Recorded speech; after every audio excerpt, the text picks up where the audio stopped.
वाञ्छाकल्पतरुभ्यश्च कृपासिन्धुभ्य एव च पतितानां पावनेभ्यो वैष्णवेभ्यो नमो नमः। नमः ॐ विष्णुपादाय कृष्णप्रेष्ठाय भूतले श्रीमते भक्तिवेदान्त स्वामिन् इति नामिने। नमस्ते सारस्वती देवे गौरवाणी प्रचारिणे निर्विशेषा शून्यवादी पाश्चात्यदेशतारिणे। जय श्री कृष्ण चैतन्य प्रभो नित्यानंद श्री अद्वैत गदाधर श्रीवासादि गौरभक्तवृंद। हरे कृष्णा कृष्णा कृष्णा हरे हरे, हरे Ram Ram Ram Hare Hare.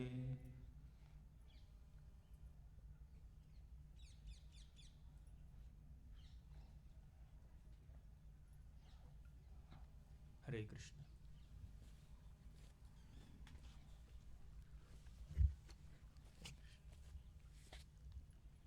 I feel so overwhelmed and grateful to be sitting here at the foothills of Giriraj Govardhan in front of so many Vaishnavas with the blessings of His Holiness Satchidananda Swami Maharaj. I offer my humble obeisances to you, Maharaj, and all of you to give me the necessary blessings and empowerment with your loving and affectionate glances and good wishes, so that I can speak on a subject matter that Maharaj lovingly wanted me to speak on. So we had multiple options, which episode of Srimad Bhagavatam must be discussed here and the next 3 days. Maharaj chose a few and as a humble servant I am just trying to speak them. So today we'll discuss on one subject, and what we are going to discuss tomorrow and after tomorrow will be kept as suspense. But now we are already here, so we can reveal the topic for today's discussion, next 3 hours. It is Uddhava's visit to Vrindavan, from the 10th canto of Bhagavatam. It's a very elevated subject matter. I honestly feel incapable of describing this, but yet with the blessings of Giriraj, and as yesterday Maharaj was saying, whatever we do here in Vrindavan will be inconceivably blessed by Vrindadevi, Purnamasi and Giriraj Govardhan. So with their blessings and with the blessings of Maharaj and all of you, we'll try to discuss on this topic for next couple of hours. And this morning we were hearing from Maharaj a very, very wonderful explanation on the mode of chanting Hare Krishna Mahamantra, right from the recitation of the shloka of Tadasmasharam Hridayam Batedam, how the heart is steel framed, and when the heart is steel framed, we cannot get any affectionate tears when we are chanting the holy names of the Lord. Or although the holy name of the Lord has the potency to bring tears in our eyes.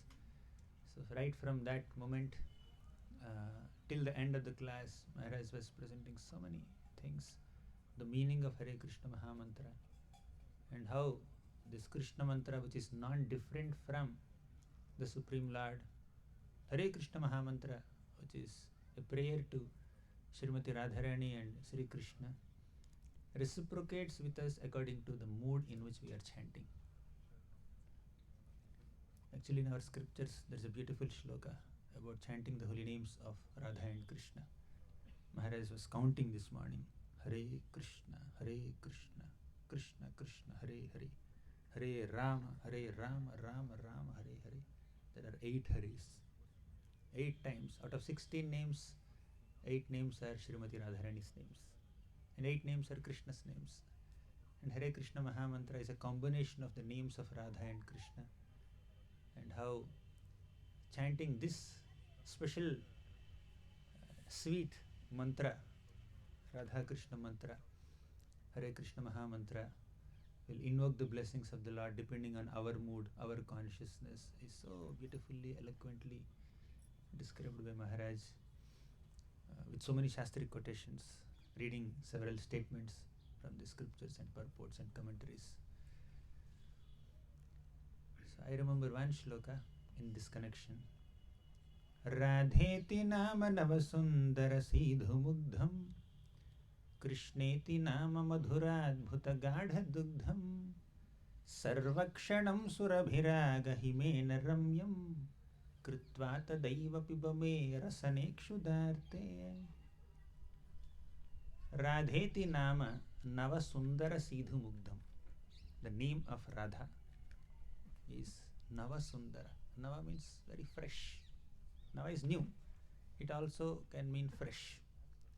Sundara means beautiful. It can also mean delicious. Sidhu means nectar. So Radheti nama navasundara sidhu. If you have that sheets, I think 2 days back we gave sheets. I remember keeping that shloka in the sheet. Radhe, you can also recite once, then we'll discuss the meaning. Radheti nama navasundara sidhu mugdham Krishneti nama madhuradbhuta gadha dugdham Sarvakshanam surabhiraga himena ramyam Kritva tadaiva pibame rasanekshudarte. So it must be in the sheet that you received on the second day, maybe page number 3, right? The syllabus that we have not covered. So I'm not in a Bhakti Vaibhav class or Bhakti Shastri class, so I'm more relaxed now. I can extend and I can wind up. So the meaning of this shloka is like this. Radheti nama navasundara sidhu mugdham. The name of Srimati Radharani is like very fresh and delicious nectar. Amrit. Second line. Krishneti nama madhuradbhuta gadha dugdham. The name of Krishna is Madhura Adbhuta Gadha Dugdham. What is Dugdham? Milk. Gadha Dugdham means condensed milk, rabdi. Madhura Adbhuta. Madhura means sweet. Adbhuta means wonderful. So Krishna's name is sweet and wonderful condensed milk. That is Krishna's name. And Radharani's name is fresh and delicious nectar. Right? Radha name is there, Krishna name is there. Hare Krishna.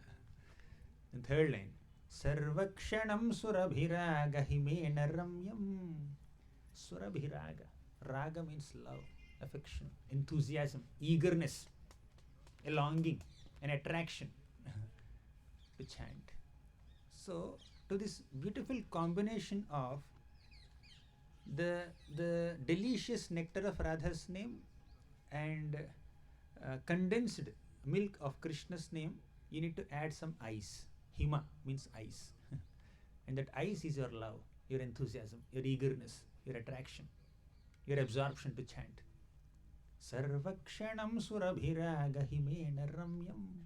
So Prabhupada says, in Nectar of Devotion book, Prabhupada says, sweet rice or kheer must be taken when it is cold. So to this combination of this special kheer made of Radha's name and Krishna's name, you add the ice of your eagerness, then Kritva tadaiva pibame rasanekshudarte. Then the thirsty tongue is satisfied. Rasane, rasa means this tongue. Shudarte, this tongue is very thirsty. When we are speaking gossip and materialistic subject matters and many other non-devotional topics, then we are tasting some mundane stuff. But if we are tasting Radha Krishna's name, then it's like tasting nectar, tasting this condensed milk. So the tongue is constantly hankering for this kind of nourishing beverage, nourishing food.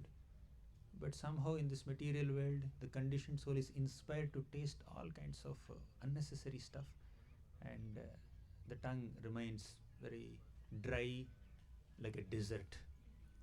So, to moisten this dry desert like tongue, we need to put the kheer of the combination of the name of Radha and Krishna. Sarvakshanam surabhiraga himena ramyam kritva tadaiva pibame. Drink only this. Tada eva pibame. Rasane kshudarte. You're thirsty? Drink only this. When you're thirsty, if you drink many kinds of beverages in this world, you will not be satisfied. The spiritual senses are of a spirit soul are hankering for this nectar, spiritual nectar. Just like somebody is drowning in this material ocean. He's thirsty. There's so much water around him. If he drinks that ocean water, will his thirst be satisfied, quenched? Not possible. There's so much water in the ocean, but it's not useful to drink. On the bank of the ocean, people will feel, in the middle of the ocean also, people will feel thirsty. They need some proper water. Similarly, we are in material ocean. So for us to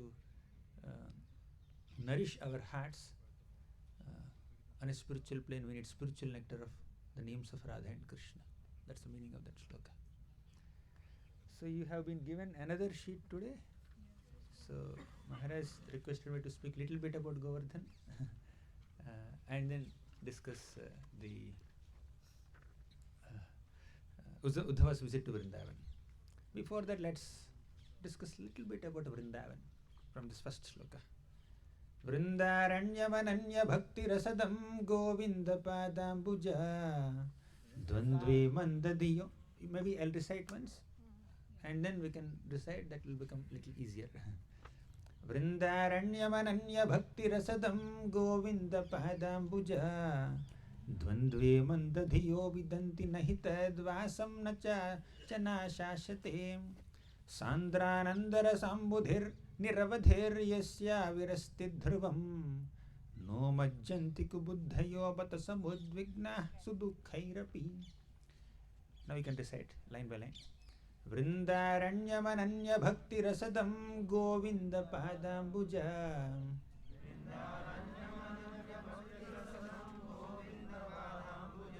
Vrindaranyamananya bhakti rasadam govinda padambuja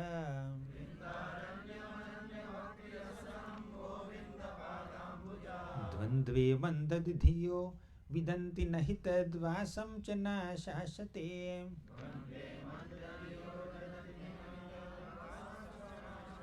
sandranandara sambudhir niravadhir yatra virasti dhruvam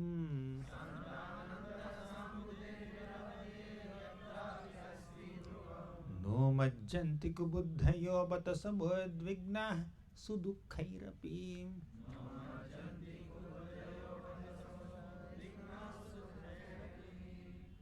In the Vrindavana Mahamantra, this shloka comes, and the meaning of this shloka is Vrindaranyam ananya bhakti rasadam govinda padambuja.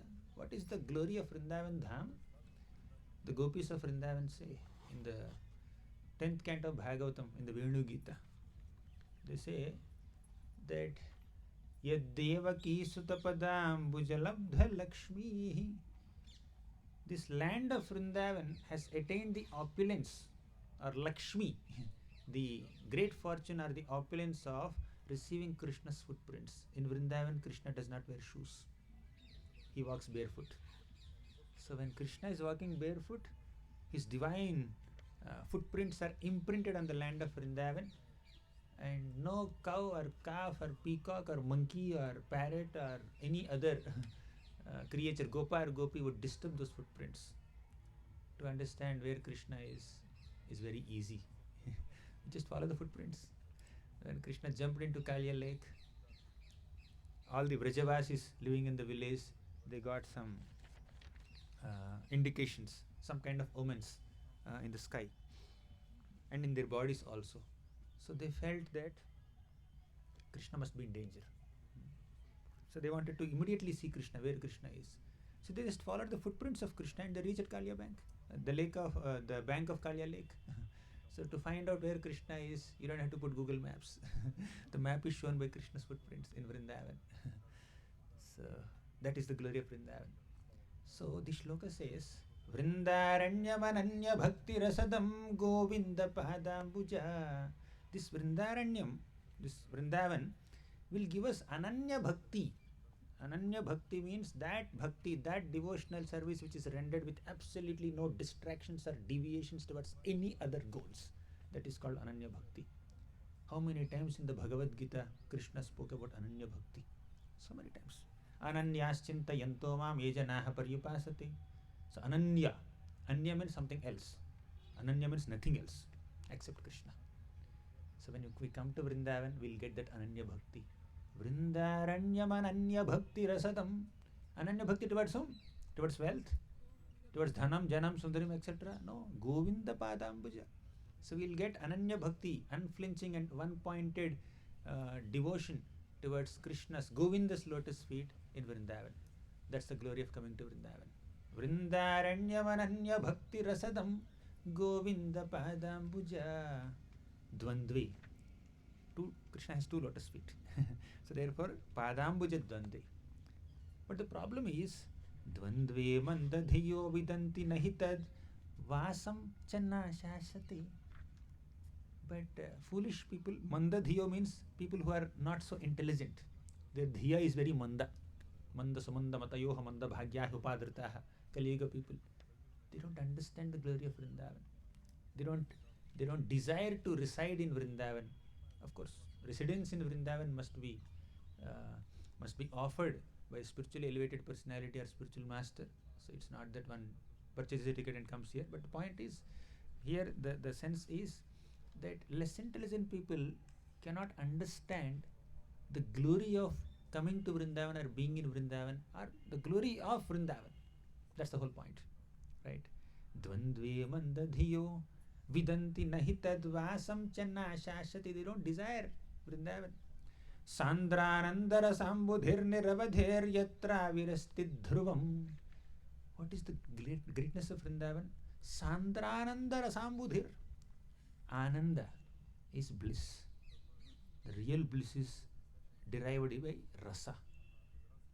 And this is not normal ananda or basic ananda of rasa. This is sandrananda rasambudhir. So ananda rasa means that happiness that a spirit soul feels in one's spiritual relationship with Krishna, that sambandha with Krishna. Rasa means a relationship in one sense. So ananda rasa, that rasa, when our relationship and interaction with Krishna, our connection with Krishna will give us real ananda. And that ananda is sandra, very condensed. And this is condensed ananda of ocean. It's an ocean of condensed ananda. Sandranandara sambudhir niravadhir. Niravadhir means without any obstacles, without any hindrances. So Vrindaranya, this whole land of Vrindavan can bestow upon all the sincere devotees this condensed ocean of spiritual bliss in relationship with Krishna. Sandranandara sambudhir niravadhir yatra virasti dhruvam. Dhruvam means definitely we'll get if you are in the right consciousness. As Maharaj is preparing our consciousness, right? So if someone comes to Vrindavan with this consciousness of just wanting unflinching bhakti unto Krishna, Vrindavan will bestow it. That's the power of this land. But no majjanti kubuddhayo bata samudvignaha sudukhairapi. No majjanti, people don't take interest in Vrindavan. Kubuddhayo, because they have bad intelligence. Earlier they were called as mandadhiya, now they are called as kubuddhi. Mandadhiya means less intelligent, and kubuddhi means bad intelligence. So mandadhiya means your intelligence is less, kubuddhi means intelligence is polluted. What pollutes the intelligence? Desire for sense enjoyment pollutes the intelligence. When the intelligence is polluted by distraction towards material objects and vishaya, material sense objects, then one cannot understand the glory of Vrindavan. No majjanti kubuddhayo bata samudvignaha sudukhairapi. And what is this person's condition? Samudvignaha, he is completely immersed in unlimited anxieties. samudvignaha. And sudukhairapi, he is extremely distressful. When you are immersed in so many difficulties, you have to be in distress. Although he is experiencing so many difficulties in this material world, although he is so distressful, still because of the kubuddhi and mandadhiya, they are not recognizing the glory of Vrindavan and taking shelter of Vrindavan and begging for Ananya Bhakti. Right? So, as Prabhupada says, this Vrindavan is not just a geographical location, it's a state of consciousness. Although someone is not living in Vrindavan, Vrindavan may be in their hearts. Moramana Vrindavana, as Chaitanya Charitamrita says. So when somebody is in the right consciousness of doing unflinching bhakti unto Krishna, although physically they may not be in Vrindavan, Vrindavan is there within them. But when the right consciousness is not there, although physically somebody is in Vrindavan, they are so far, far, far away from Vrindavan. All this is because of kubuddhi, interest in unnecessary objects in this world. That's what Bhagavatam also teaches us. Srimad Bhagavatam 2nd canto says, Pibanti ye bhagavata atmanasatam kathamritam shravanaputeshu sambhritam punanti te vishaya vidushitashayam vrajanti tacharana saroruhantikam. Pibanti ye bhagavata atmanasatam. We have to do this. We have to drink this nectar of Bhagavatam. Bhagavata atmanasatam. Kathamritam shravanaputeshu sambhritam. We have to fill our ear holes with Kathamritam, nectarian Bhagavat Katha. Shravanaputeshu sambhritam. You know what will happen then? The result of filling our ear holes with the nectar of Bhagavat Katha is Punanti te vishaya vidushitashayam. Punanti means to be purified. Purification from what? Vishaya vidushita ashayam. Our ashayam, our aspirations in this world are dushita, are polluted by Vishaya, sense enjoyment. The polluted aspirations of a conditioned soul are purified by hearing Harikatha. So, hear Harikatha, respect Krishna and his divine abode, and then come out of that polluted intelligence and develop Ananya Bhakti. So that's about Vrindavan, little bit. We spoke a little bit about Hare Krishna Mahamantra. We spoke a little bit about Vrindavan. Let's speak a little bit about Govardhan. I am quoting from Upadeshamrit. This is Rupa Goswami's Nectar of Instruction. Vaikunthajanito vara madhupuri tatra pirasotsavad.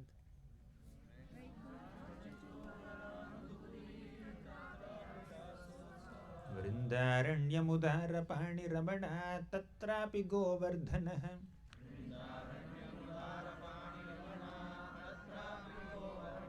Radha kundamihapi gokulapate prema amrita plavanat.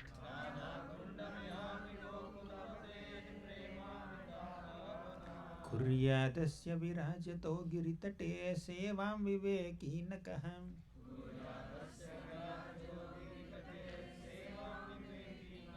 Vaikuntha janito vara madhupuri. Even superior to Vaikuntha is Madhupuri, this Mathura Mandal. And in this great Mathura Mandal, the best spot is Vrindavan, Vrindaranyam. And why Vrindaranyam is so great? Because Rasotsavat. It's in Vrindavan that Krishna performed this rasa dance with his topmost devotees, Gopis. Therefore, Vrindaranyam is the best spot. The next, Udara Pani Ramana Tatrapi Govardhanat. Even in this Vrindavan, what is the best spot? Govardhan. Why? Udara Pani Ramana, this Supreme Lord Krishna, on his little finger of the left hand, he lifted Govardhan mountain. Therefore, this spot is the best spot in Vrindavan. And in Govardhan, in the vicinity of Govardhan, what is the best spot? Radha Kundamihapi Gokulapate.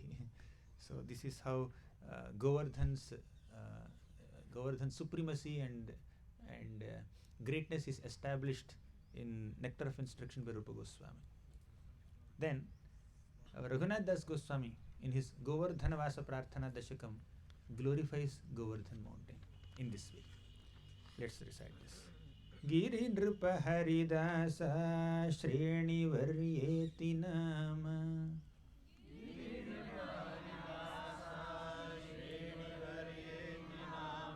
Girinrupa Haridasa Shreni Varyeti Nama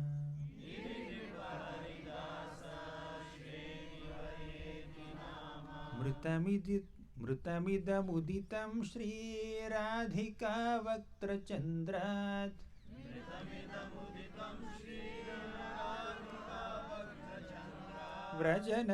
Vrajanavatilakatve Klupta Vedaihi Sputam Me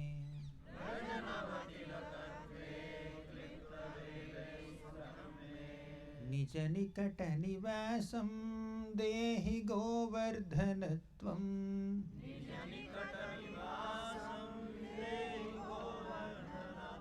Nirupadhikarunena Shri Shachinandanena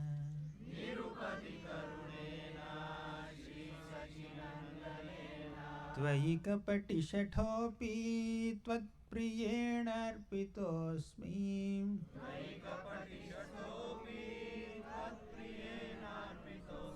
Iti khalu mama yogya Yogyatam tam agrahnan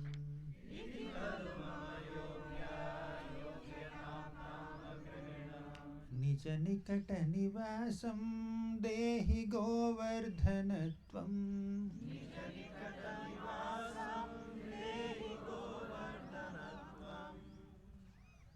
This shloka is teaching us very important glories of Giriraj Govardhan. Girinrupa Haridasa Shriyani Varyeti Nama. So, Sreni means group of mountains. So, in this group of mountains, Varya, the best mountain is Giri. This Giriraj is Girinrupa. Nrupa means king. Raj also means king. So, Girinrupa or Giriraj, both are same. Girinrupa Haridasa Shreni Varyeti Nama. So this Giriraj Govardhan is the best of all mountains, the king of all mountains. Who said this? Who declared Govardhan mountain to be the best and the king of all mountains? He says in the next line, Mrutamidam Shri Radhika Vaktra Chandrat. This declaration that Giriraj Govardhan is the best of all mountains emanated from the mouth of Srimati Radharani, which is like moon, right? Radhika Vaktra Chandrat. The moon-like face of Srimati Radharani emanated this great, profound declaration that Giriraj Govardhan is the best of all mountains, king of all mountains. Where did she declare? In the Venu Gita, 10th canto of Srimad Bhagavatam, 21st chapter. In the Venu Gita she declared, Hantaya Madrirabala Haridasa Varyo Yadrama Krishna Charanasparash Pramodaha Manam Tanoti Sahago Gadayostayoryat Pani Yasuya Vasakandara Kandamulaihi. She said, Haridasa Varya. Hantaya Madrirabala Haridasa Varyo. This Govardhan mountain is the best of all servants of Lord Hari. Srimad Bhagavatam describes 3 devotees as servants of Lord Hari. One is Yudhishthir Maharaj, second is Uddhava, whose story we are going to discuss in few minutes, and third is the Haridasa Varya Govardhan, right? So Radharani personally glorified. This is the nature of devotees.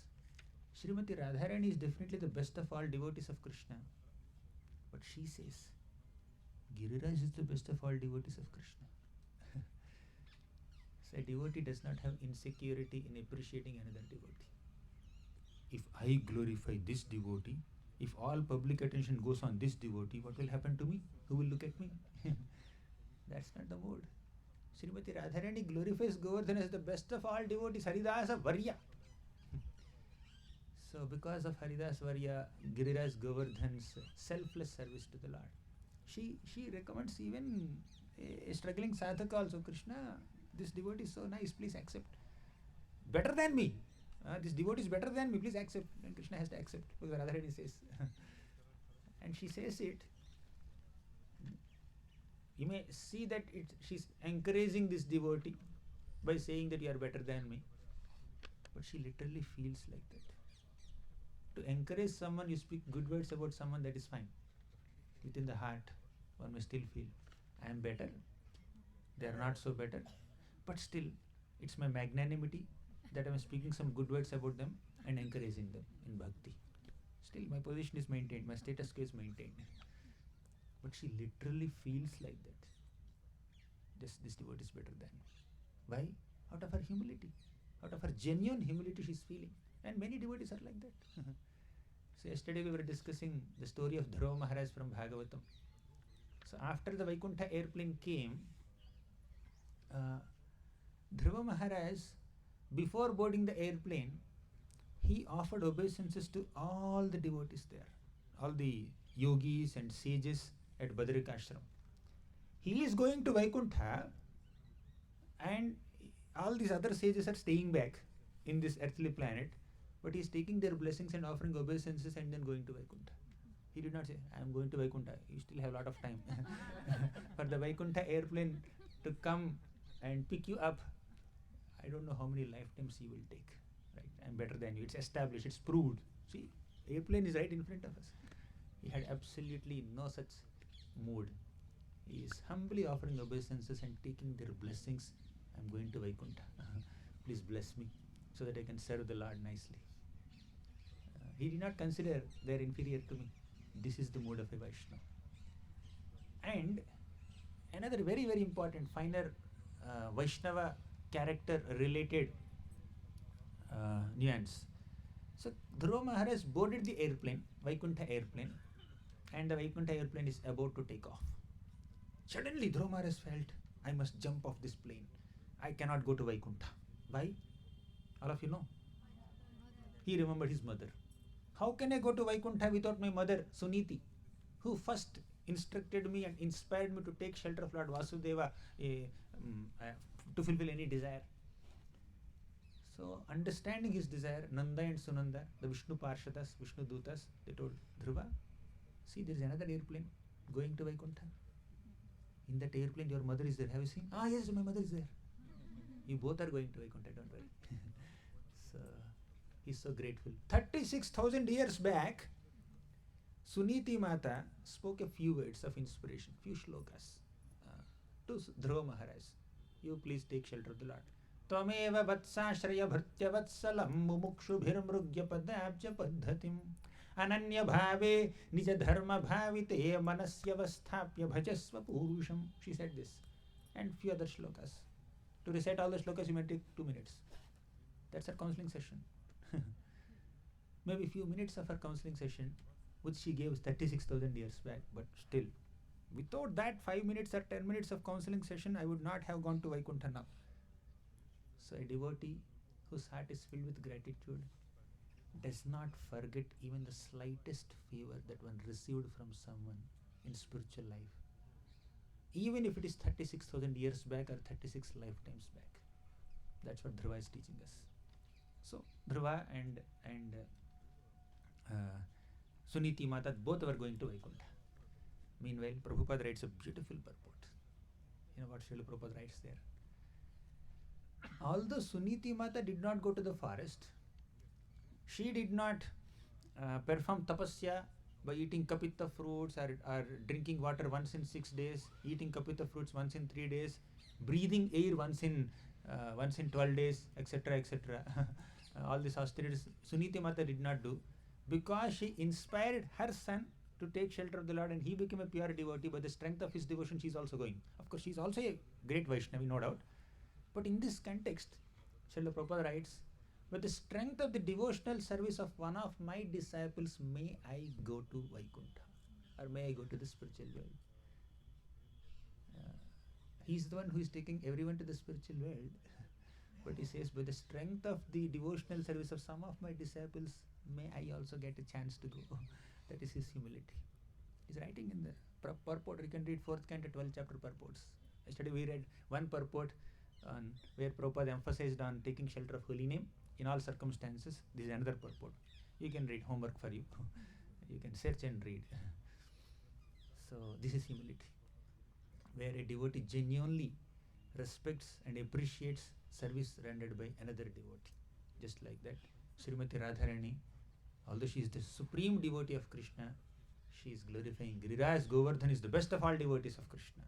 Giri Nrupa Haridasa Shrenivaryeti nama Mritamidam Shri Radhika Vaktra Chandrat Vrajanavati Lakatve Klupta Vedaihi Sputam Me Nija Nikata Nivasam Dehi Govardhanatvam Vrajanavati Lakatve. As soon as you see somebody's face, what hits your eye is the tilak, whether it is a small bindi, small dot, or a line, big tilak. That tilak on the forehead is very prominent in a person's face. Attention goes there. Similarly, if somebody sees the top of Vrindavan in Google Maps or whatever, Govardhan is strikingly visible like a tilak, right? Vrajanavati lakatve klupta vedaihi sputam me. All the Vedas are glorifying that this Vrindavan, in this Govardhan mountain, is like tilak of Vrindavan, the identity of Vrindavan, that which is very prominently visible in Vrindavan, right? So that is the glory. Nija nikata nivasam dehi govardhanatvam. Raghunath Das Goswami is praying, please give me some residence near you, O Govardhan. One more. Raghunath Das Goswami simility, let's see. Nirupadi karunena Shri Shachi Nandanena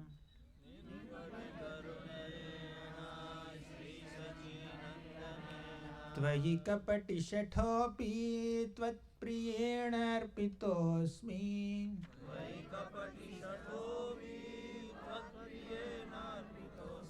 Iti khalu mama yogya Yogyatam tam agrihanan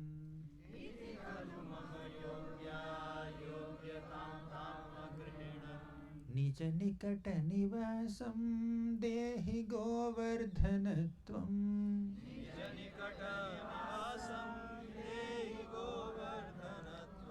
Who gave the opportunity to Raghunath Das Goswami to come in contact with Giriraj Govardhan? Lord Sri Chaitanya Mahaprabhu. How did he give? Nirupadhi karunena. By his causeless mercy, he gave. Nirupadhi karunena Shri Sachi Nandanena. The opportunity that we receive to come in contact with Giriraj Govardhan is only through Vaishnavas, only through devotees. In this Raghunath Das Goswami's case, it is through Lord Chaitanya Mahaprabhu, who is the Supreme Lord himself acting like a devotee. Nirupadhi karunena Shri Sachi Nandanena Tvayi kapati shathopi Tvat priyena arpitosmi. Please be very careful in meditating on this line. Lord Sri Chaitanya Mahaprabhu offered Giriraj Shila to Raghunath Das Goswami so that Raghunath Das can worship and take care of Govardhan. But what is he saying? Tvayi Tat priyena arpito asmi. He is not saying that the Lord has given Govardhan to him. He is saying that the Lord has given me to Govardhan. Raghunath Das goes, out of his causeless compassion and mercy upon me, the Lord has offered me in your care, O Giriraj Govardhan. Although we are taking care of deities or Giriraj Shila or doing any other service, it's not that we are taking care of that service is taking care of us. We are not taking care of the deity is taking care of us. We are not taking care of Giriraj Govardhan is taking care of me. That's what he says. Raghunath Das Goswami. Despite my disqualifications, another important line. Tvayi kapati shathopi Tvat priyena arpitosmi Tvat priya. Oh, Giriraj Govardhan, Lord Chaitanya Mahaprabhu loves you so much. You are so dear to him and he is so dear to you. So the Lord has given me, out of his compassion upon me, he has given me to you. When he has to describe himself, the word that he used is Nirupadhi karunena. When he described Govardhan, he used the word Priya. Priya means the Lord is dear to you and you are dear to the Lord. And me, I am an object of compassion of the Lord. It's not Priya. I am an object of his compassion. I am a recipient of his grace. I am very dear to the Lord. No, the Lord is very compassionate on me. Although I am a kapati and shatha. What is kapati? Kapati is a cheater,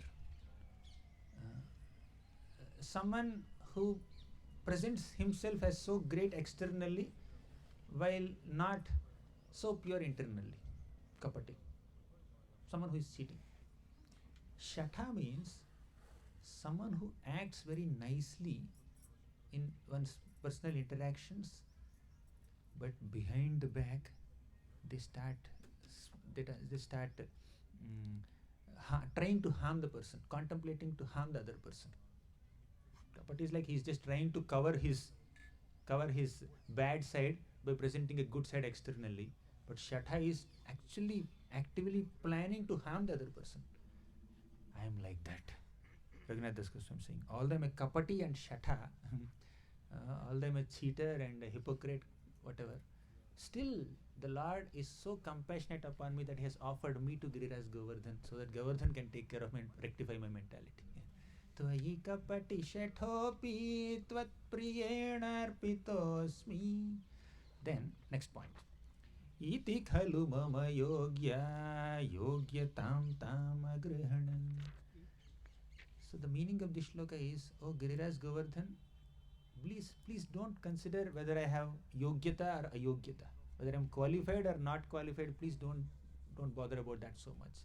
Just accept me, because your beloved Lord Chaitanya Mahaprabhu is compassionate on me. You should show some grace on me. You should give me some residence close to you. Nija nikatane vasam dehi govardhanatvam. So don't go by my yogyata, ayogyata, qualification or disqualification. If you go by that, I will definitely fail. What will pass me is only your grace. Right? With the recommendation letter of Chaitanya Mahaprabhu. Recommendation letter is there, your causeless mercy is there. That will only pass me to come near you. Pass me. Right? So these are a few glories of Govardhan. Now, we'll discuss one beautiful episode from Srimad Bhagavatam, 10th canto of Bhagavatam, 46th shloka, 46th chapter and 47th chapter. In the next few minutes or maybe almost an hour, we'll try to meditate on this pastime. This is Uddhava's visit to Vrindavan.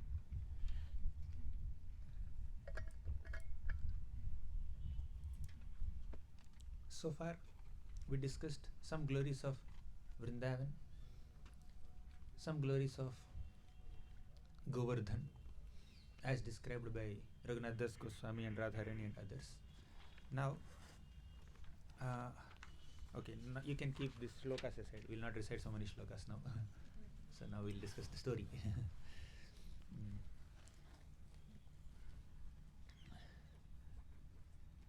It is well known that when Akrura came to take Vrindavan, to take Krishna from Vrindavan to Mathura, all the gopis were feeling so dejected, so angry, so frustrated, feeling so bad, feeling intense separation from Krishna within their hearts.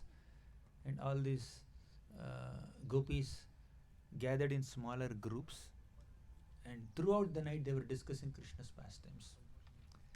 And their feelings of separation are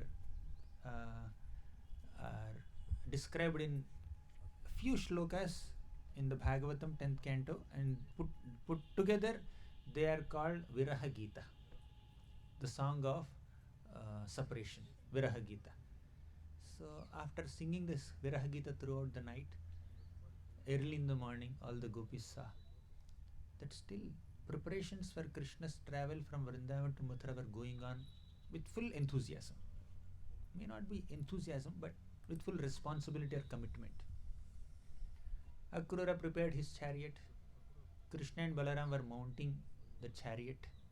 Nanda Maharaj prepared his own chariot, and many other elderly cowhead men, they also prepared their chariots, and they loaded their carts, not chariot actually, carts. They loaded their carts with so many milk products and other grains to pay taxes to Kamsa. So in this way, preparations were going on for a journey, a painful journey. Painful for people who are staying back, probably painful for people who are traveling also. Right? Nanda Maharaj, although he is traveling as a matter of his duty, he is the king of Gokul, king of Vrindavan. It is his responsibility to follow the instructions of Kamsa, the king of Mathura Mandal. So he is responsibly leading all the other cowherd men in this journey from Vrindavan to Mathura.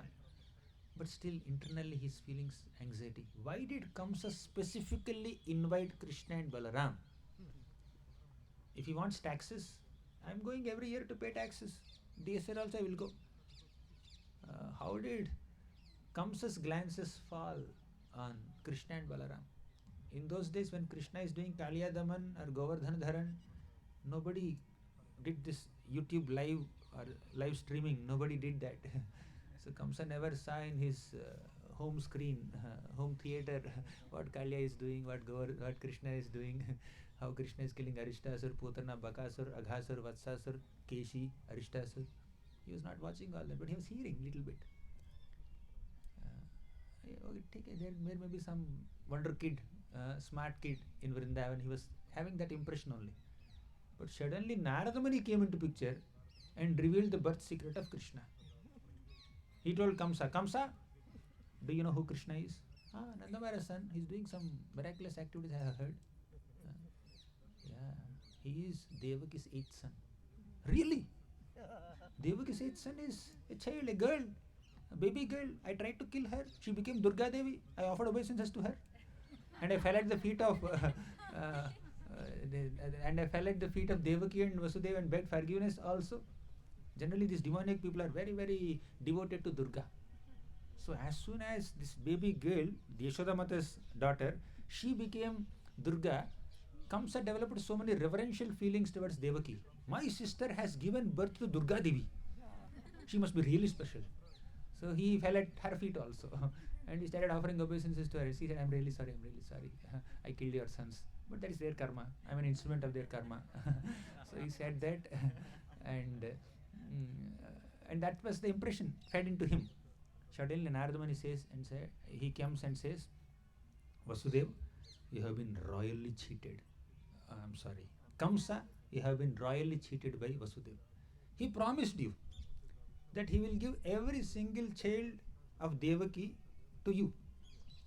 But when the 8th child came, he secretly took that child to Vrindavan, Gokul, and hid that child in his friend's home, Nanda Maharaj's home. Even Nanda Maharaj is not aware of this. Nanda Maharaj and Yashoda Mata are always thinking that Krishna is their son. Devaki and Vasudeva are always thinking that Krishna is their son.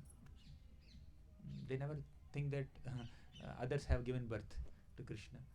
So Narada Muni revealed this birth secret of Krishna to Kamsa, and Kamsa became furious. He had sent Akrura. So somehow when Akrura came to Vrindavan, Nanda Maharaj felt anxious, very anxious.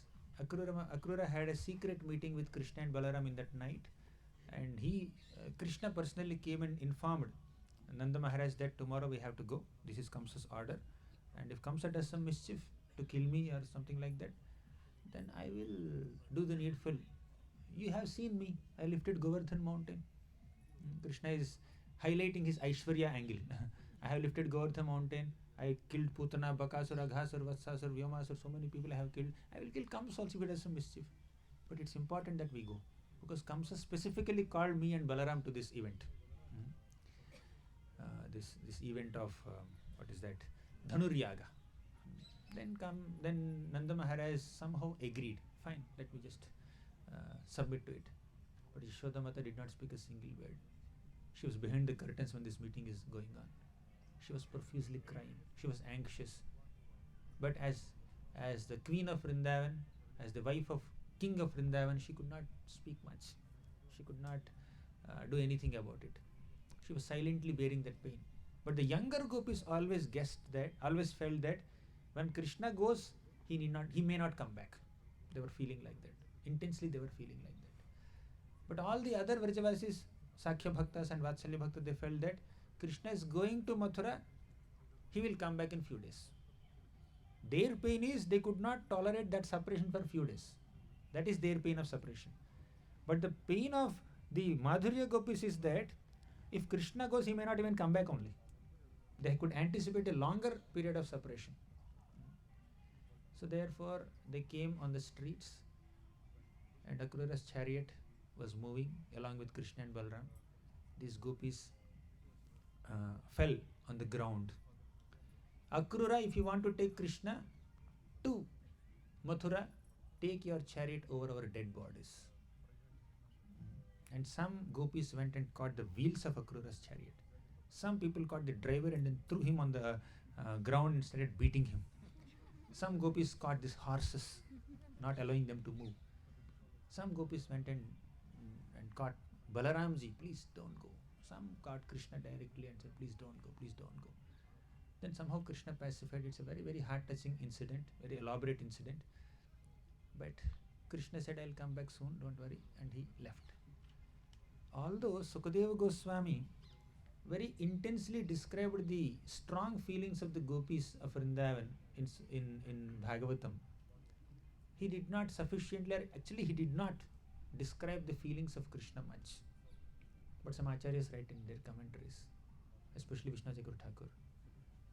Even Krishna also felt intense separation from Vrindavan and the gopis specifically. When Krishna went to Mathura, he was exploring all the city of Mathura very happily, apparently, killing washermen, taking clothes from weaver, taking cloth ornaments from the weaver, taking garland from Sudama florist, and taking chandan from Kubja, breaking the bow of Shiva, the sacrificial bow of Kamsa. So he's doing so many other things. He's killing Chanura, Mushtika, Shala, Toshala, Kuta, Kuvalaya Pida, killing Kamsa. He's doing many other things. But somewhere in the back of the mind, he's just meditating on the gopis. When he's touring Mathura city, he's looking at all the ladies in Mathura, trying to search for faces that resemble the gopis of Vrindavan. That is how Krishna is constantly remembering the gopis, even though he went to Mathura. And in the heart, he secretly wept. He was crying intensely in separation from the gopis, Krishna. And later he was told, after he killed Kamsa, he was told, you have to stay back in Mathura. It's a very long story. But Krishna was told, please stay back in Mathura. Vasudeva and Devaki are your parents. This fact Krishna could understand in the capacity of being Supreme Personality of Godhead. But this fact Nanda Maharaj could never understand. But although Krishna understood this fact in the capacity of being Bhagavan, Krishna could not digest this fact as Nandanandan, as Yashodanandan. Now look at Krishna as a 10-year-old child, not a Supreme Personality of Godhead with all powers. Just look at Krishna as a 10-year-old kid. He, since his birth, he spent his time with Yashoda Mata, Nanda Maharaj, Gopas, Gopis, cows, calves, peacocks, parrots, monkeys in Vrindavan. And suddenly he was told, you have to stay in this city, this big palace. These are your new parents. These are your new relatives. These are your new assistants and servants. Not monkeys and cows, horses and elephants. Not Gopas and Gopis, maid servants and soldiers and ministers. Just imagine what will a 10-year-old child, how will a 10-year-old child digest this? He was like that. Krishna's condition was like that when he went to Mathura. And in Mathura, he could connect with only one person. Actually, the situation was like this. How did these Mathuravasis convince Nanda Maharaj to go back to Vrindavan? He could never leave Krishna. Nanda Maharaj is intensely attached to Krishna. How could he leave Krishna? He can never leave Krishna. But still, Nanda Maharaj had a magnanimous heart by Krishna's will, and he accepted it. You know what they said? So far, because of the fear of Kamsa, Balaram and Rohini Mata stayed in your home, Nanda Maharaj. Now that Kamsa died, Balaram and Rohini Mata must stay in Mathura along with Vasudeva. Vasudeva is the husband of Rohini, and Balaram is the son of Vasudeva. That's well-known fact. Even though Balaram is staying in Vrindavan for more than a decade, still he is the son of Vasudeva. Everybody knows. So Balaram has to stay back in Mathura. He cannot go back. That's clear. What about Krishna? So Krishna is the son of Devaki and Vasudeva. That Devaki and Vasudeva know. And many Mathuravasis also know. But Nanda Maharaj can never accept this fact. He's my son. Yashoda Mata gave birth to my son. Nanda Maharaj knows this. He cannot accept, he cannot leave Krishna there. But Krishna has the responsibility of convincing Nanda Maharaj also, because he descended for a different reason. Paritranaya sadhunam. Definitely he descended to reciprocate with his dear devotees, undoubtedly, but he also descended to do some other vinashaya dushkritam dharma samsthapana. For that, shifting to Mathura is important for him, for all of us. So Krishna told, I cannot stay away from Balaram. Balaram has to stay in Mathura, and Krishna cannot stay away from Balaram, and Vasudeva and Devaki cannot stay away from Balaram. So Balaram is the central figure there now. Right? So Nanda Maharaj said, let me tolerate my feelings of separation from Krishna instead of allowing Vasudeva to tolerate his feelings of separation from Balaram. Nanda Maharaj is left only with two options. Either take Krishna and Balaram together to Vrindavan or leave them together at Mathura. He chose the second option out of his compassion towards Vasudeva. But later he was begging Vasudeva, please send my Krishna back. I thought you will keep Krishna with you for some time because he cannot stay away from Balaram, or Balaram cannot stay away from Krishna. Therefore you kept Krishna with you. Please send. But Vasudeva is not sending. And later there was a big meeting at Kurukshetra. Kurukshetra also Nanda Maharaj was begging, please send Krishna back. Vasudeva is not agreeing. It's a long story, we will not go into that. But now, in our today's discussion, let's focus on Krishna's emotions here. Krishna is feeling intense separation from Vrajavasis and the Gopis. He is left alone in Vrindavan. He could connect with only one person. Of course, Balaram is there as a friend, as a brother. But really, for Krishna to take shelter somewhere in Mathura, only Rohini Mata was there. Rohini Mata is as good as Yashoda Mata. So Krishna took shelter of Rohini Mata. She is the only elder with whom Krishna could connect with and have some kind of emotional nourishment and satisfaction in her lap in separation from Vrindavan, right? And in this way Krishna, of course Balaram is definitely there. So in this way Krishna is passing his days in Mathura. But one day he felt, I cannot tolerate separation from Vrindavan anymore. I need to hear something from them or about them. And now in these current circumstances I cannot go to Vrindavan. Therefore, my dear Uddhava is cousin of Krishna. My dear Uddhava, can you please go to Vrindavan on my behalf and give my message to my father and mother, Yashoda Mata and Nanda Maharaj, and also my beloved Gopis of Vrindavan? Please go there. This is the context of Uddhava's travel to Vrindavan.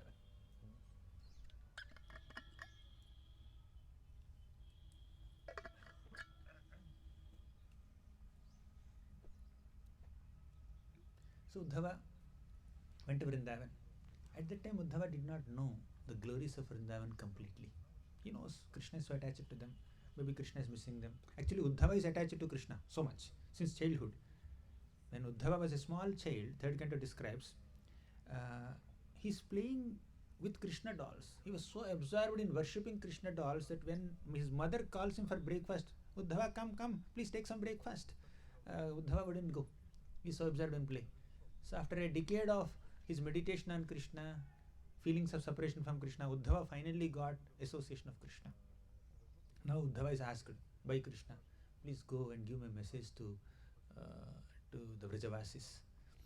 The emotions of Krishna are understood by Uddhava. So Krishna cannot tell, Rohini Mata, can you go and give my message? Balaram, can you go? So he needs some friend, not an elder only. So he went to Uddhava and said, please take my message. He wrote a letter, a nice letter, and folded it nicely. And Uddhava put it in his pocket and then went all the way to Vrindavan. So when he went to Vrindavan, he saw lot of excitement. All the cows, Uddhava reached Vrindavan somewhere in the evening time. All the cows were coming from forest, from the pasturing grounds, and all the cowherd men were milking their cows, and people were bringing some water pots and doing some of their evening duties, and there's nice breeze, cool breeze, and Vrindavan is filled with beautiful trees and flowers and fruits and kalpavrukshas and cows and calves and peacocks and birds and animals, and Uddhava was very, very happy to see that ambience. Some people were playing flutes. But as Uddhava proceeded, Uddhava saw another Vrindavan which is very sad. Vishwanath Chakravarti Thakur says that Uddhava witnessed two aspects of Vrindavan, are two Vrindavans in one sense, are two sets of Vrajavasis in one sense. One set of Vrajavasis, they were not in separation from Krishna, they are in union with Krishna, because Krishna never leaves Vrindavan. Vrindavanam parityajya padam ekam na gacchati. So in this way, Krishna is there in Vrindavan in one sense, spiritually or invisibly, or accessible to those who have that special mood. So Uddhava witnessed it for a while, but later Uddhava actually saw that Vrindavan are those Vrajavasis who are in separation from Krishna, not in union with Krishna. They are so sad. These Vrajavasis are so sad. And Uddhava slowly brought his chariot in front of Nanda Bhavan. Nanda Maharaj saw a beautiful golden royal chariot from Mathura city has come. Definitely not Akrura again. Right. So Uddhava just got down. Uddhava looked exactly like Krishna in his physical features, in his dress also. Uddhava is a yesterday Maharaj was quoting this shloka, Tvayopa bhukta sargandha vaso alankara charchitaha. So by honoring the Mahaprasad of the Lord, we can overcome Maya. So Uddhava is a perfect example of honoring all the paraphernalia of Krishna. Whatever dhoti Krishna wears, Uddhava takes that. Whatever jewelry Krishna wears, Uddhava takes that. Whatever garlands Krishna wears, Uddhava takes that. And he looks like Krishna also. So when Uddhava came to Vrindavan, Nanda Maharaj remembered Krishna. Of course, he never forgot Krishna. So Nanda Maharaj invited Uddhava, please come. Nanda Maharaj is so overwhelmed with emotions, fatherly emotions for Krishna, but he has the responsibility as the king of Vraja to control his emotions. Having emotions is great, but being in a situation where you have to restrain your emotions, control your emotions and not exhibit them is even more painful. Some people say, when Lord Ramachandra went to Dandakaranya, Dasharatha Maharaj left his body. But when Krishna left Vrindaranya, Nanda Maharaj lived. Who is a better devotee? Who has better fatherly affection? Some people may immediately vote for Dasharatha Maharaj. Yes, Dasharatha Maharaj, because he could not even tolerate feelings of separation from his beloved son, Lord Ramachandra. Therefore, he gave up his body. One may think that Dasharatha Maharaj is a better Vatsalya Bhakta. All glories to Dasharatha Maharaj, undoubtedly. In fact, Dasharatha Maharaj, Nanda Maharaj, they are multiple forms of the same personality. Ram and Krishna, multiple forms of the same personality, ultimately speaking. But in different pastimes and different yugas, in different forms, they manifest different degrees or gradations of moods. I hope it's okay. Should I continue like this, or you want some break? You want to stretch? You're not getting bored, right? Okay. Story narration. No slokas, no activities, no animation. I'll come to that very soon. Yeah. So Nanda Maharaj could maintain his life even in separation from Krishna. Dasharatha Maharaj gave up his life in separation from Ram. Nanda Maharaj maintained his life in separation from Krishna. So that shows that Nanda Maharaj is a better Vatsalya Bhakta than Dasharatha Maharaj, because when the feelings of separations are so intense, It's easy to give up body, but it's very, very extremely difficult to maintain life. Giving up life is easier than maintaining life in such intense emotions, right? That's why many people, when they fail on a material plane, when they're overwhelmed with material emotions, when they experience some failure or some other difficulty, they may try to commit suicide. And some people, they don't commit suicide. With great determination, they will again try hard and emerge victorious. Whom will you glorify? The person who committed suicide, or the person who gave up his life, or the person who endured through those difficulties and then emerged victorious? So in that sense, Nanda Maharaj's condition is more difficult. His Vatsalya Prema is more intense. And not only tolerating the separation from Krishna, but also consoling Yashoda Mata, consoling Vrajavasis, reconciling this whole situation within. Not that easy. Yashoda Mata just could not do anything. She became, in one sense, kind of dysfunctional. She could not speak a single word. When Dhruva came to Vrindavan, Yashoda Mata just could not speak a single word. But Nanda Maharaj somehow managed to maintain his composure and tried to receive Uddhava and play the role of a good host. Did all things of guest reception, all the formalities of guest reception, of course with love, no doubt. Then Uddhava came and sat that night, and Nanda Maharaj asked Uddhava, how is Krishna? Does he remember us? Does he remember me? Does he remember Yashoda Mata? Does he remember the Gopas and Gopis, all his friends? Does he remember his Goshala, his beloved cows? The cows are crying in separation from Krishna. Does he remember the cows? Does he remember Giriraj Govardhan and all the wonderful pastime places where he performed so many leelas here? Does he remember this ambience of Vrindavan? Maybe he's so busy with many other royal activities as a prince of Mathura. So Nanda Maharaj is asking so many questions about Krishna. Yashoda Mata, she's only crying, not speaking a single word. She did not ask a single question. She did not speak a single word. Her face is filled with streams of tears that were coming like torrents of rain from her eyes. She became extremely emotional in remembrance of Krishna. She does not know what she is doing. She is just sitting there next to Nanda Maharaj, hoping to hear a few words probably from Uddhava. Then Uddhava started speaking some philosophy of absolute truth, glories of Krishna, highlighting his reverential aspect. You know, Krishna is the Supreme Personality of Godhead. Nanda and Yashoda are sitting. Who are the audience? Nanda Maharaj and Yashoda Mata. And Uddhava says Krishna is the Supreme Personality of Godhead. He is the super soul of all beings. He is omniscient. He is omnipresent. He is omnipotent. He is the Paramatma in the hearts of all living beings. Nanda Maharaj says, they had their own feelings inside. They're hearing, but not much is registering in their hearts. They're emotional, and on top of it, the content also is not matching their mood. Right? So when you are looking for something in the Katha, and the Kathakar gives something else, right? So you get little disappointed. It takes a while for you to tune in. But to the degree we are thinking of something else, to that degree we cannot connect with the Katha. Similarly, in the case of Yashoda Mata and Nanda Maharaj, because they were Kevala Bhaktas. They are not Aishwarya Gnana Yukta Bhaktas. You understand this difference? Aishwarya Gnana Yukta Bhakta means a devotee who sees Krishna as God, who has some reverential feelings towards the Lord.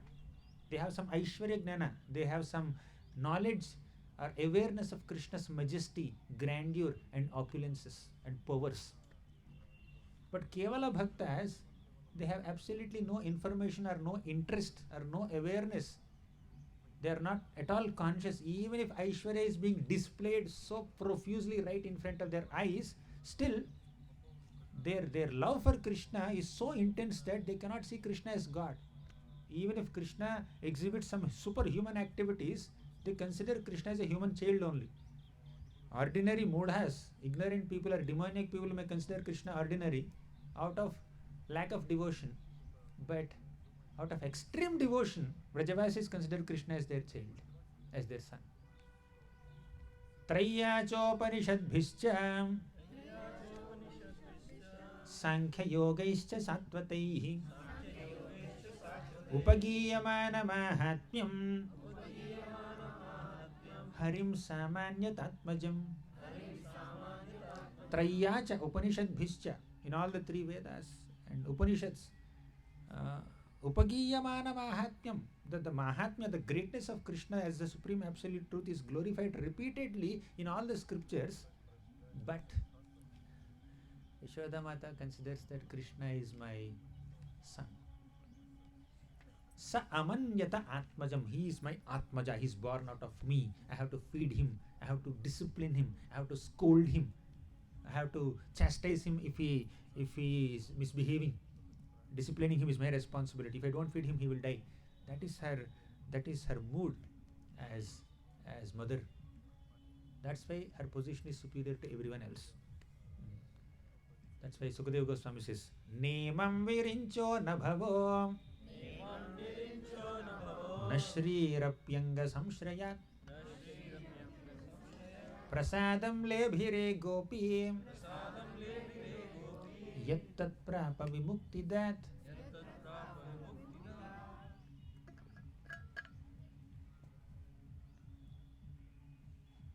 The special mercy that Yashoda Mata received, Virinchi, Brahma did not receive, Shiva did not receive, and even Lakshmi also did not receive. That is her position, exalted position as mother of Krishna. So she is just silently witnessing and hearing the words of Uddhava. Uddhava is saying that something similar to Samoham Sarva Bhuteshu Name Dveshyosti na Priyaha. Krishna is the supreme soul. Everyone is equal to him. No one is dear to him. He is equipoised towards everybody. He has no friends. He has no enemies. He is speaking all this, Uddhava, in front of Mother Yashoda and Nanda Maharaj. Oh, really? Means we are equal to everyone? He doesn't have any special attraction towards us? That's our misfortune. They are getting in a totally different tone. Right?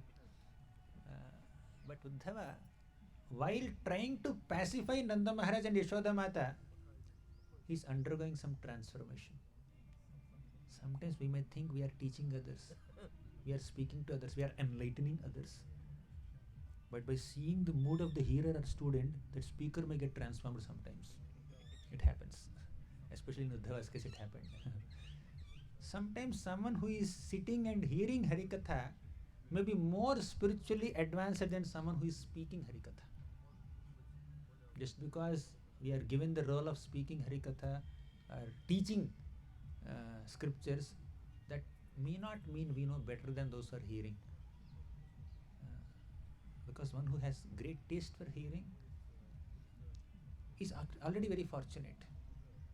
Whoever glorifies Krishna in line with the parampara, they like to hear. That is their magnanimity. That's why when the conversation between Uddhava and Vidura was happening in the third canto of Bhagavatam, Uddhava did not take Vidura for granted. You remember when when Vidura meets Uddhava, when Uddhava was on his way to Badrikashram, Vidura hears Harikatha from Uddhava and says, Uddhava, can you please become my guru? You become my teacher. I will become your student. You please enlighten me in Krishna Tattva, Krishna Leela.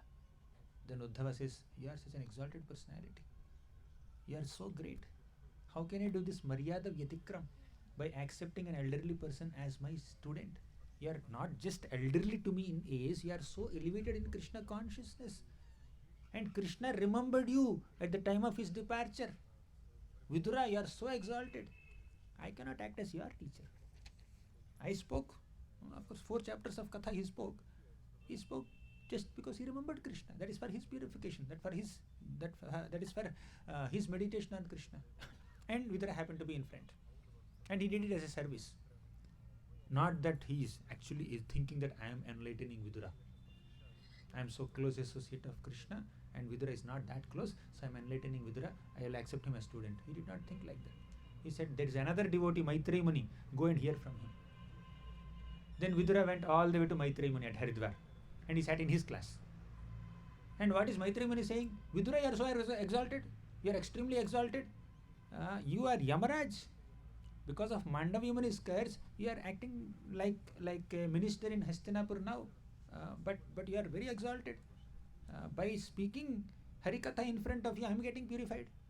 And Vidura is asking questions humbly. Student, he is asking some questions. Can you please answer that? Can you please answer this?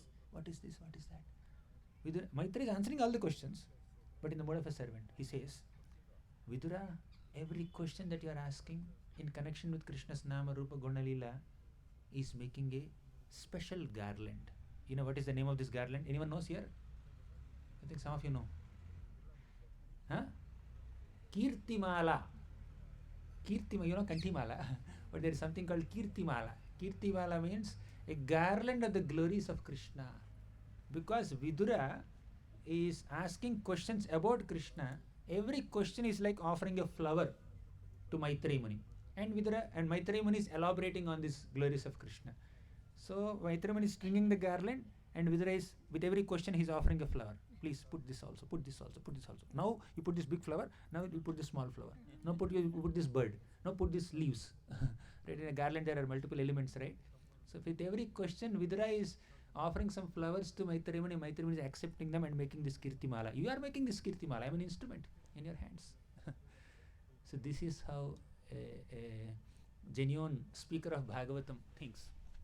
Doesn't think that I am great, I am glorifying. But somehow, Uddhava, when he came to Vrindavan, Krishna requested him, you please go and pacify my parents. And Uddhava somehow thought that yes, I can pacify Krishna's parents by speaking something about Krishna. And he did it also. But later, while speaking to the parents of Krishna, Uddhava realized that they are way ahead of my ability to pacify. Right? I think I am not eligible to pacify them. I cannot actually enlighten them. I cannot give some moral support or emotional support to them. Who am I? They are such elevated devotees of Krishna. But Uddhava understood that because of my presence here, they are getting some little pacification because of their devotion, not because of my speech. Right? So Uddhava's presence definitely made a very great impact on the minds of all the Vrajavasis, especially Yashodamata and Nanda Maharaj. However, that is not because of Uddhava's intelligence. It's not because of Uddhava's intellectual way or smart way of pacifying. Sometimes when people come with emotions, we have to give them intelligence. Intellectually, you need to convince people because they are too emotional. When emotions are very high, people lose their logic, people lose their reasoning, people lose their analytical capabilities. Therefore, if you see the whole situation from a neutral perspective and be more rational in analyzing it, more analytical and more rational and more intellectually or intelligently try to analyze the situation and then try to pacify the emotions of the person, they will feel pacified. Because they are so overwhelmed with emotions, they are unable to see it from a rational perspective. Thus, on a material plane, emotions can be pacified by rational intelligence, to some degree at least. This concept is called philosophical counseling. Philosophical counseling means you counsel someone by speaking philosophy when they become too emotional. This is in the literature. it's a concept. So, but philosophical counseling does not work when you have high spiritual emotions, by the way. Philosophical counseling works when your emotions are material. Even then also philosophical counseling will not work when the person is overly emotional. Only psychological counseling will work, or medication will work for them. But on spiritual plane, when somebody is very, very high on emotions for Krishna, speaking philosophy does not make much difference in their situation. Doing something in line with their emotions will work. Getting right? When Lord Chaitanya Mahaprabhu is very high in his emotions in the Antya-Leela of Chaitanya Charitamrita, he is rubbing his cheeks against the Gambhira walls and he is bleeding profusely. out of his intense emotions, his body is getting elongated. The joints are getting disconnected. The whole body became like a bag of bones. That is the condition of Chaitanya Mahaprabhu when he was in Gambhira in his last days, Antyalila. There nobody came to Chaitanya Mahaprabhu and gave a philosophical counseling, logical counseling. Our Swarupa Damodar Goswami and Ramananda Rai come and sing some pastimes of Krishna and Radha from Govinda Leela Amrit, from Jaidev Goswami's compositions. Then Mahaprabhu is pacified. When somebody is very high in spiritual emotions, this kind of logical, rational, philosophical counseling will not work for them. You need to say or do something that is in line with their spiritual emotions. That's how Uddhava managed to pacify Vrajavasis, by aiding their emotions, not regulating or counteracting or trying to eliminate their emotions. Oh, they're so emotional. Let me speak something logic, then their emotions are gone. It didn't work. It doesn't work. What works is they're emotional in this way. Let me aid their emotions. They're thinking so much about Krishna as their son. So let me speak some nice pastimes of Krishna, and that will immerse them in their feelings for the Lord, and that's how they'll be pacified. And that's what Uddhava did in Vrindavan. So whole night passed like that, and by the end of the night, Uddhava understood these parents of Krishna, Nanda Maharaj and Yashoda Mata, they are most worshipable personalities because they have attained such intense feelings of parental love for the Lord. They are the most exalted devotees of Krishna. I only can offer obeisances to their lotus feet. He understood their glory. I have come here to pacify them, but they are so glorious. I am no one to pacify. Let me aid their emotions. That's all he understood. Next. Early in the morning. You're okay? Can we continue? What's the time now? I don't know the time. 10:45. Okay. You want to stretch little bit? You want to get up? Move around? 11:45 means we spoke almost 1.5 hours. Should we give a break? 5 minutes break. Yes, 5 minutes break. Hari Hari. Dandat Prabhu, Hare Krishna. So we'll have 5 minutes break now. We'll meet after 5 minutes.